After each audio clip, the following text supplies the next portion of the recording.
আসসালামু আলাইকুম। আজ আমি নতুন একটি ভিডিও নিয়ে এসেছি, যেটা হলো গ্যাস্ট্রিক আলসার। মেডিকেল ভাষায় এটাকে পিইউডি বলে, peptic ulcer disease.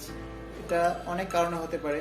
Family history, যারা লং টাইম অ্যালকোহল খেয়ে থাকে এবং যারা আপনার দীর্ঘদিন যাবৎ স্মোকিং খেয়ে আসছে, এবং আনলিমিটেড ব্যথার ওষুধ খাওয়ার কারণে হতে পারে।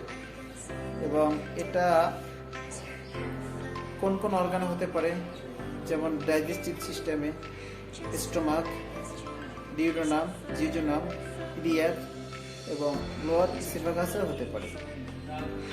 কি কি সমস্যা দেখা যাবে এবং ক্লিনিক্যাল ফিচার, যে অ্যাবডোমিনাল পেইন, পেটে প্রচণ্ড ব্যথা থাকবে, ব্যথা থেমে থেমে আসতে পারে, বার্নিং, পেট জ্বালাপড়া হতে পারে, নরসিয়া এবং বমি ভাব হতে পারে, বমি হতে পারে, অ্যানিমিয়া, শরীরে খুব ব্লাড কম থাকতে পারে, যাখানে শরীরে অনেক উইক থাকতে পারে, এবং ডিসপেপসিয়া এবং পেটে অনেক গ্যাস থাকতে পারে এবং কমপ্লিকেশন। এই সমস্যা বেশি দিন হলে কী কমপ্লিকেশন হতে পারে, যেমন একুইড, একটা ক্রনিক। একুইড হিসেবে পারফোরেশন, যেটাকে ছিঁড়ে যেতে পারে এবং ব্লিডিং হইতে পারে। এবং ক্রনিক হলে কি অবস্ট্রাকশন, মানে আটকে যেতে পারে। এবং সিএ স্টোমাক, যেটাকে বলে আপনার ক্যান্সার হতে পারে। পেপটিক আলসার ডিজিজের চিকিৎসা হলো যে নন ড্রাগ থেরাপি, ড্রাগ থেরাপি। নন ড্রাগ থেরাপি হলো অ্যাবাউট স্মোকিং, এনএসএআইডি, যেটাকে ব্যথার ওষুধ বাদ দিতে হবে।